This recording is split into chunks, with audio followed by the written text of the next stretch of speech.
নমস্কাৰ, তিনিটা সৰু সৰু হাথৰলৈ আপোনালোকৰ সন্মুখত মই সপোন দত্ত।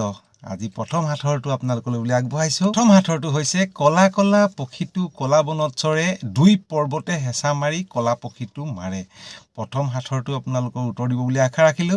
এতিয়া আপোনালোকৰ সন্মুখত দ্বিতীয় হাথৰ। আপোনালোকৰ এনেকুৱা এটা বস্তু আছে যিটো বস্তু আপোনালোকতকৈ বেলেগেহে ব্যৱহাৰ বেছিকে কৰে। আপোনালোকৰ ওচৰত এনেকুৱা এটা বস্তু আছে যিটো বস্তু আপোনালোকতকৈ বেলেগেহে ব্যৱহাৰ বেছিকে কৰে। এইটো হ'ল দ্বিতীয় হাথৰ। ৩ নম্বৰ হাথৰ হ'ল 12টা কণী, 3খন চামুচ আৰু এখন প্লেট। 12টা কণী, 3খন চামুচ আৰু এখন প্লেট। এতিয়া কোৱাচোন মই কোন?